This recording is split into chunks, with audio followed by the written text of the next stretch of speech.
옛날 옛적 한양 도성에서 천리나 떨어진 깊고 깊은 산골짜기. 구름조차 쉬어간다는 첩첩산중 끝자락에 민우라는 이름의 젊은 선비가 살고 있었습니다. 그는 일찍이 신동이라 불리며 장원급제까지 거머쥐었던 인재였으나 조정의 당파 싸움과 혼탁한 세태의 환멸을 느끼고 스스로 낙향하여 은거를 택한 인물이었지요. 낮이면 민우는 꼿꼿한 자세로 앉아 성현들의 말씀을 읽으며 대쪽 같은 절개를 지켰고, 마을 사람들은 그런 그를 마치 살아있는 소나무를 대하듯 존경하여 송선비라 칭송했습니다. 하지만 해가 서산으로 넘어가고 푸르스름한 어둠이 산자락을 덮기 시작하면 고고한 학 같던 민우의 눈빛은 전혀 다른 사람처럼 변하고는 했습니다. 낮 동안 그를 지탱하던 이성의 끈이 느슨해지고 그 자리에 몽롱한 기운이 안개처럼 피어오르기 시작하는 것이었지요. 모두가 잠든 야심한 시각, 짐승들조차 숨을 죽이는 정막 속에서 민우는 붓을 내려놓고 홀린 듯 살인문을 나섰습니다. 그가 발걸음을 옮기는 곳은 마을 사람들이 호랑이가 나온다며 기피하는 뒷산 덩굴숲 너머 지도에도 존재하지 않는 그만의 비밀 정원이었습니다. 그곳은 한겨울 삭풍이 몰아치는 바깥 세상과는 달리 입구에 들어서기만 해도 살결을 간지럽히는 따스한 바람이 불어오고 정신을 아득하게 만드는 달콤한 꽃내음이 진동하여 마치 선계에 들어선 듯한 착각을 불러일으키는 기이한 장소였습니다. 민우가 부귀영화를 뒤로하고 이 적막한 산속에 파묻힌 것은 비단 학문 때문만은 아니었습니다. 겉으로는 티끌 하나 없는 백색 도포처럼 정갈해 보였으나 그의 가슴속 깊은 곳에는 차가운 묵향이나 딱딱한 경전의 문구로는 결코 채워지지 않는 뜨거운 갈증이 용암처럼 끓어오르고 있었지요. 그가 밤마다 위험을 무릅쓰고 비밀 정원을 찾는 것은 바로 그 타는 듯한 영혼의 목마름을 달래기 위함이었습니다. 달빛을 머금고 유염하게 빛나는 이름 모를 꽃들을 바라볼 때면 평생을 억눌러왔던 그의 거친 숨결은 제어할 수 없이 터져나왔고 머릿속을 지배하던 차가운 이성은 봄눈 녹듯 사라져 버렸습니다. 정원의 공기는 달랐습니다. 마치 그를 유혹하듯 끈적하고도 향기로운 습기가 폐부 깊숙이 스며들어 혈관을 타고 흐르는 피를 뜨겁게 달구었습니다. 민우는 본능적으로 깨닫고 있었습니다. 자신이 매일 밤 이 몽환적인 숲을 헤매는 행위는 단순한 밤마실이나 유의가 아니라는 것을 말이지요. 그것은 머지않아 자신의 인생을 송두리째 뒤흔들고 파멸로 이끌지도 모를, 그러나 결코 거부할 수 없는 운명적인 인연을 기다리는 간절하고도 위태로운 몸짓이었습니다. 그러던 어느 날 유난히 짙은 먹구름이 달을 집어삼켜 한 치 앞도 분간하기 힘든 칠흑 같은 밤이었습니다. 민우가 여느 때와 다름없이 익숙한 걸음으로 덩굴을 헤치고 정원에 들어섰을 때 그는 등골을 타고 오르는 서늘한 한기를 느꼈습니다. 평소라면 그를 반기듯 고운 자태로 살랑거렸을 형형색색의 꽃집들이 그날따라 마치 거대한 포식자 앞에서 겁에 질린 초식동물처럼 파르르 떨고 있었기 때문이지요. 바람 한 점 없는 고요한 밤이었음에도 숲 깊은 곳에서는 비단 치맛자락이 풀섭을 스치는 듯한 사각거리는 소리가 은밀하게 그러나 또렷하게 들려왔습니다. 그 소리는 단순한 산짐승의 움직임과는 확연히 달랐습니다. 누군가 어둠 속에 몸을 숨긴 채 뜨거운 시선으로 자신을 지켜보고 있다는 명백한 신호였지요. 민우의 심장은 방망이질 치기 시작했고 손바닥에는 식은땀이 배어나왔습니다. 이성이 돌아가라고 소리치며 경고를 보냈지만 그의 발은 마치 자석에 이끌린 쇠붙이처럼 소리가 들려오는 정원의 가장 깊은 곳, 한 번도 가보지 못했던 금단의 구역을 향해 저절로 움직이고 있었습니다.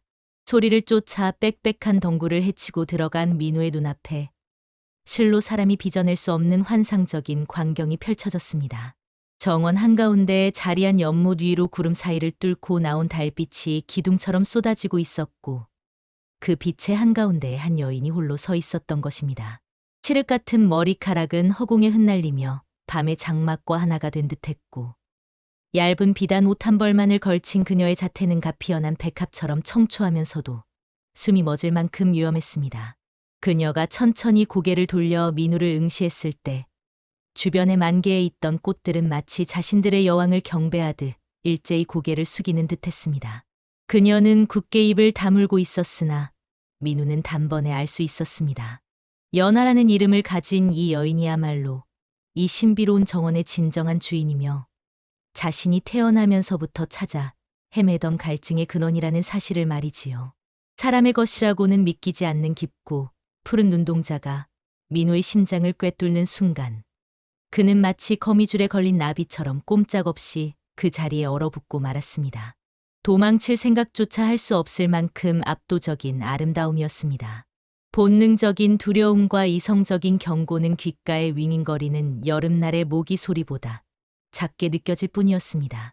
민우는 홀린 듯 그러나 분명한 자신의 의지로 한 발자국을 내디뎠습니다. 그가 다가갈수록 여인의 주변을 감싸고 있던 신비로운 안개는 서서히 걷히고 달빛 아래 드러난 그녀의 모습은 더욱 선명하고 치명적으로 다가왔지요. 가까이 오지 마십시오. 저는 그대가 감당할 수 있는 존재가 아닙니다. 이 선을 넘으면 다시는 돌아갈 수 없습니다. 여인의 목소리는 옥구슬이 은쟁반에 구르듯 청하였으나 그 속에는 뼈에 사무치는 서글픈 경고가 담겨 있었습니다. 하지만 이미 사랑의 열병에 사로잡힌 민우에게 그 경고는 오히려 불을 지피는 기름과 같았습니다. 그는 멈추지 않고 계속 다가갔습니다. 떨리는 손을 뻗어 그녀의 옷자락을 잡는 대신 선비로서의 마지막 이해를 갖추어 정중히 고개를 숙이며 말했습니다. 이것이 찰나의 꿈이라 해도 혹은 지옥으로 가는 길이라 해도 낭자를 두고 돌아설 수는 없습니다. 내 목숨을 걸고 그대에게 닿고자 합니다. 그것은 평생 서책 속에 파묻혀 죽은 글자만을 줬던 선비가 생애 처음으로 자신의 모든 것을 걸고 내린 위태롭고도 결연한 선택이었습니다. 민우의 진심 어린 고백에 차갑게 굳어있던 연하의 눈동자가 흔들리기 시작했습니다. 천년의 고독 속에 갇혀있던 그녀의 마음에 잔잔한 파동이 인 것이지요. 연하는 조심스럽게, 아주 조심스럽게 민우에게 손을 내밀었습니다. 두 사람의 손끝이 맞닿은 순간 정원의 공기가 일순간에 바뀌었습니다. 차가운 밤 공기는 온데간데 없이 사라지고 한겨울임에도 불구하고 온몸을 감싸는 훈훈한 봄바람이 불어와 두 사람의 머리카락을 흩날렸습니다. 그녀는 자신을 이 정원에 갇혀 사는 달맞이꽃의 정령이라 소개했습니다. 인간의 따뜻한 온기를 그리워했으나 결코 닿을 수 없었던 그녀에게 두려움 없이 다가와 준 민우이 채우는 구원이자 축복과도 같았습니다. 두 사람은 밤이 새도록 연못가 정자에 마주 앉아 서로의 눈을 깊이 바라보며 시와 풍류를 논했습니다. 민우는 서책 속의 건조한 문장들이 아닌 눈앞에 살아 숨쉬는 여인을 통해 세상의 진정한 아름다움을 비로소 깨닫게 되었습니다.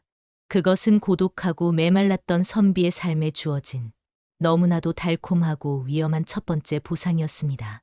밤이 깊어질수록 그리고 만남이 거듭될수록 두 사람의 마음도 깊은 연못처럼 깊어졌습니다. 이제는 말하지 않아도 눈빛만으로 서로의 마음을 읽어내는 경지에 이르렀지요. 달빛이 쏟아지는 연못가 정자에서 연하가 민우의 무릎을 베고 누우면 민우는 그녀의 비단결 같은 긴 머리카락을 조심스레 쓸어 넘겨주었습니다. 타닥타닥 타오르는 정원 입구의 촛불처럼 두 사람의 가슴 속에 피어난 불꽃도 걷잡을 수 없이 뜨겁게 타올랐습니다. 직접적인 언어보다 더 뜨겁고 노골적인 눈빛이 오갔고 우연히 스치는 손끝을 통해 전해지는 전율은 마치 마른 하늘에 번개가 치는 듯 짜릿했습니다. 구름이 달을 가려 세상이 어둠에 잠기고 두 사람의 그림자가 하나로 겹쳐질 때면 정원의 꽃봉우리들은 부끄러운 듯 일제히 잎을 오므렸고 풀벌레조차 숨을 죽였습니다. 오직 밤이슬만이 그들의 은밀한 사랑을 축복하듯 영롱하게 빛날 뿐이었지요. 세상 그 어떤 부귀영화와도 바꿀 수 없는 환희의 절정. 민우는 자신이 살아있음을 뼈저리게 느꼈습니다. 그러나 영원할 것 같던 행복의 그림자는 불길하게 길어졌습니다. 민우가 밤마다 홀린 듯 사라진다는 소문이 꼬리에 꼬리를 물고 마을 전체에 퍼지기 시작했습니다. 무엇보다 낮 동안 보이는 그의 모습이 눈에 띄게 변해가고 있었기 때문입니다. 혈색 좋던 얼굴은 백지장처럼 창백해졌고 눈밑은 퀭하게 들어가 마치 전기를 빼앗긴 병자처럼 보였지요. 항문에 정진하던 맑은 기운은 사라지고 어딘가 멍하고 위태로운 기운만이 감돌았습니다. 마을의 우물가에서는 아낙네들의 수군거림이 끊이지 않았습니다. 총선비가 여우에게 홀린 게 틀림없어. 저 몰골 좀 보게. 밤마다 귀신이 나온다는 뒷산 숲으로 들어가는 걸 본 사람이 한둘이 아니야. 민우는 애써 사람들의 시선과 소문을 무시하려 했으나 문득 바라본 거울 속에 비친 자신의 모습이 너무나 낯설게 느껴지는 것만은 부정할 수 없었습니다. 하지만 육체의 피로보다 더 그를 괴롭히는 것은 연하가 가끔씩 보여주는 알 수 없는 슬픈 표정이었습니다. 사랑을 나누는 도중에도 문득문득 스쳐 지나가는 그녀의 그늘진 눈빛. 그것은 다가올 거대한 불행을 예고하는 작은 균열의 시작이었습니다. 어느 날 밤, 연하는 평소와 달리 창백하게 질린 얼굴로 민우를 맞이했습니다. 그녀의 손은 얼음장처럼 차가웠고 눈가에는 마르지 않은 눈물 자국이 선명했지요. 연하는 떨리는 목소리로 오랫동안 가슴 속에 묻어두었던 충격적인 비밀을 털어놓았습니다. 선비님, 저는 인간과 맺어질 수 없는 비운의 운명입니다. 제게 마음을 주실수록 그리고 저와 가까이 하실수록 선비님의 생명은 촛불처럼 타들어가 결국 한 줌의 재가 되고 말 것입니다.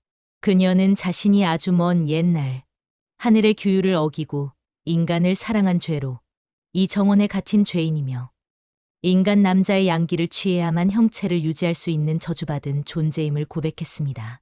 민우는 큰 충격을 받았으나 이미 연하는 그의 삶 그 자체가 되어버린 뒤였습니다.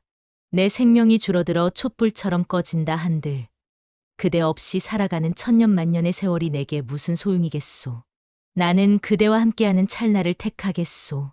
민우의 단호하고도 처절한 대답에 연하는 하염없이 눈물을 흘리며 그를 끌어안았습니다. 죽음조차 갈라놓을 수 없는 사랑의 맹세였습니다.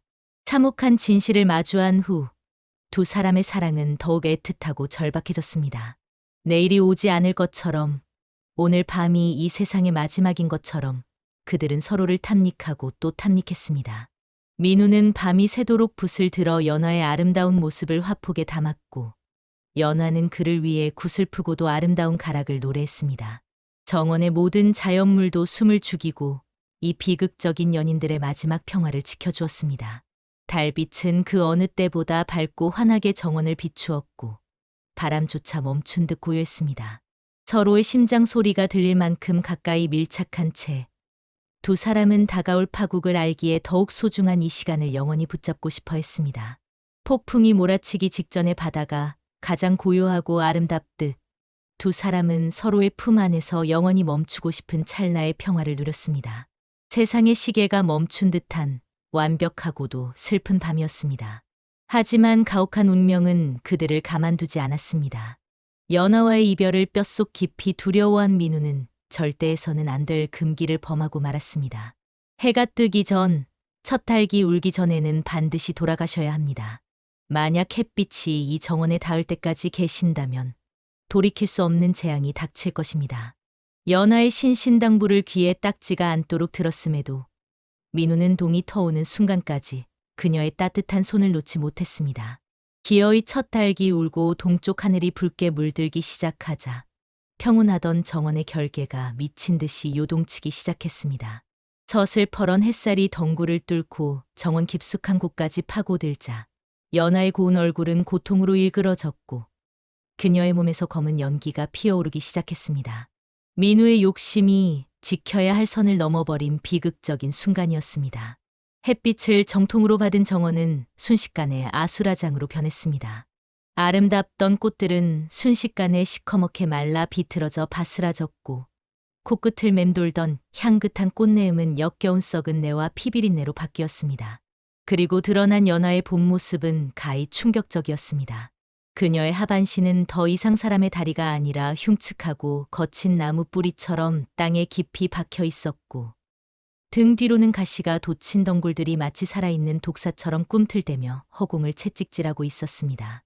아름답던 비단 옷은 찢겨나가고 그 자리를 거친 나무 껍질이 뒤덮고 있었지요. 보셨습니까? 이것이 저희 추악한 진실입니다. 제가 바로 괴물입니다. 연하는 피눈물을 흘리며 절규했고 자신의 흉측한 모습을 감추려 몸부림쳤습니다. 민우는 공포에 질려 뒷걸음질 쳤습니다. 그가 목숨 바쳐 사랑했던 여인이 싫은 사람을 홀리는 괴물과 다름없다는 사실이 적나라하게 눈앞에 펼쳐진 것입니다. 민우의 무의식적인 뒷걸음질은 연하의 가슴에 비수보다 더 크고 깊은 상처를 남겼습니다. 결국 선비님도 다른 사내들과 똑같군요. 겉모습이 변하니 마음도 변하는 것을. 그녀의 눈빛은 차갑게 식어버렸고 정원을 감싸고 있던 따뜻한 기운은 살을 내는 듯한 냉기로 돌변했습니다. 민우는 뒤늦게 정신을 차리고 아니오, 연화. 내 마음은 변치 않았소. 라고 외치며 다가가려 했으나 이미 거칠어진 덩굴들이 그를 무자비한 채찍처럼 내리치며 거부했습니다. 옷이 찢기고 살점이 뜯겨나가는 고통 속에서 미우는 쫓겨나듯 정원 밖으로 내동댕이 쳐졌습니다. 굳게 닫힌 가시 덩굴숲 앞에서 민우는 피를 토하며 오열했지만 한 번 깨진 믿음의 그릇은 다시 붙을 수 없었습니다. 정원은 이제 그를 거부하는 철옹성이 되어버렸습니다. 상처 입은 몸을 이끌고 비틀거리며 마을로 내려온 민우를 기다리고 있는 것은 더욱 큰 시련이었습니다. 마을에는 한양에서 파견된 깐깐하고 고지식한 관료 박대감이 와 있었습니다. 그는 마을에 도는 흉흉한 소문을 듣고는 요물을 잡아내어 틀어진 기강을 바로잡고 민심을 수습하겠다며 벼르고 있었지요. 박대감은 피투성이가 되어 내려온 민우를 보자마자 그가 요물과 내통했다며 즉시 포박을 명했습니다. 내 이놈, 사대부의 체면을 깎아먹고 귀신에게 홀려 마을에 역병을 퍼뜨리려 하다니. 내 죄를 내가 알렸다. 박대감은 민우를 옥에 가두고 병사들을 풀어 요물이 사는 뒷산을 모조리 불태워버릴 준비를 서둘렀습니다. 그것은 정의를 가장한 파괴적인 광기였으며 자신의 공을 세우기 위한 잔인한 쇼에 불과했습니다. 빛 한 점 들지 않는 차가운 감옥 안에서 민우는 모진 매질을 당하며 신문을 받았습니다. 살이 터지고 뼈가 울리는 육체적 고통보다 그를 더욱 미치게 만드는 것은 지금 이 순간에도 박대감의 병사들이 횃불과 기름을 들고 연화가 있는 정원으로 향하고 있다는 사실이었습니다. 마을 사람들도 공포에 질려 동조하며 옥에 갇힌 민우를 향해 돌을 던지고 비난을 퍼부었습니다. 저 놈 때문에 우리 마을에 재앙이 내릴 거야. 요물과 노란한 죄인을 처단하라. 한때 송선비라 칭송받던 그는 하루아침에 마을을 위협하는 대역죄인이 되어 있었습니다. 민우는 목이 터져라 연하는 요물이 아니라고 그저 슬픈 사연을 가진 존재일 뿐이라고 외쳤지만 광기에 사로잡힌 군중들에게 그의 진심은 닿지 않았습니다. 하늘마저 무심하게 천둥 번개를 동반한 비를 뿌렸지만 사람들의 손에 들린 횃불은 꺼질 줄 몰랐습니다. 절망에 빠져 있던 그때 박대감이 옥사로 찾아와 은밀한 제안을 해왔습니다. 내가 직접 그 요물의 목을 베어온다면 너의 모든 죄를 사면해주고 다시 한양으로 올려보내 벼슬길에 오를 수 있도록 해주겠다. 이것이 너에게 주는 마지막 기회다. 그것은 거부하기 힘든 달콤한 유혹이자 인간성을 시험하는 잔인한 덫이었습니다. 박대감은 민우에게 요물을 단숨에 죽일 수 있다는 붉은 부적과 날선 칼을 쥐어주었습니다. 민우는 흔들리는 눈빛으로 부적을 받아들었습니다. 살고 싶다는 본능과 사랑을 지켜야 한다는 양심 사이에서 그는 뼈를 깎는 갈등을 겪었습니다. 하지만 옥문을 나서는 그의 표정은 알 수 없는 결의로 차갑게 굳어 있었습니다. 그는 아무 말 없이 부적을 품에 넣고 옥사를 나섰습니다. 풀려난 민우는 부적을 품에 안고 젖먹던 힘을 다해 뒷산으로 달렸습니다. 이미 숲입구는 병사들이 지른 거대한 불길로 휩싸여 있었습니다. 매캐한 연기가 시야를 가리고 뜨거운 열기가 피부를 태울 듯 앞을 가로막았지만 민우는 망설임 없이 불 속으로 뛰어들었습니다. 불타오르는 거대한 나무들이 쓰러지고 덩굴들이 비명을 지르듯 타닥거리는 생지옥 같은 불바다 속에서 그는 오직 연화만을 생각하며 정원 깊은 곳으로 향했습니다. 그가 도착한 연못가에서 연화는 불길에 갇혀 꼼짝 못한 채 죽음을 기다리고 있었습니다. 그녀의 몸은 반쯤 타들어 가고 있었고 덩굴들은 힘을 잃고 축 늘어져 있었지요. 불길을 뚫고 나타난 민우를 본 그녀는 체념한 듯 슬픈 미소를 지으며 눈을 감았습니다. 어서 저를 죽이고 선비님이라도 사십시오. 이것이 우리의 운명인가 봅니다. 민우는 거친 숨을 몰아쉬며 품에서 붉은 부적을 꺼냈습니다. 그리고는 손에 쥔 칼을 높이 쳐들었습니다. 하지만 민우의 칼날이 향한 곳은 연화의 목이 아니었습니다. 그는 망설임 없이 쥐고 있던 붉은 부적을 자신의 심장에 대고 칼을 그어버렸습니다. 내 피로 그대의 저주를 씻을 수만 있다면 내 목숨으로 그대를 구하겠소. 과거 서책에서 읽었던 진정한 사랑의 희생과 순수한 피만이 천년의 저주를 푼다는 구절을 기억해낸 것입니다. 박대감이 준 부적은 요물을 죽이는 도구가 아니라 실은 희생을 통해 봉인을 푸는 열쇠였던 것입니다. 민우의 붉은 피가 부적을 적시고 연못에 떨어지자 기적이 일어났습니다. 고요하던 연못에 물이 미친 듯이 소용돌이치며 솟아오르더니 하늘을 찌를 듯한 거대한 물기둥이 되어 숲을 집어삼킬 듯 타오르던 불길을 단숨에 덮쳐버린 것입니다. 민우의 숭고한 희생이 잠들어 있던 정원의 수호신, 무르 용을 깨운 것이지요. 깨어난 수호신의 힘은 실로 강력했습니다. 산을 태우려던 불길은 순식간에 진압되었고 물기둥은 거대한 파도가 되어 산 아래로 쏟아져 내렸습니다. 불을 지르던 병사들과 이를 지휘하던 박태감은 갑작스러운 물난리에 혼비백산하여 비명을 지르며 도망쳤습니다. 으악, 살려줘, 물이다.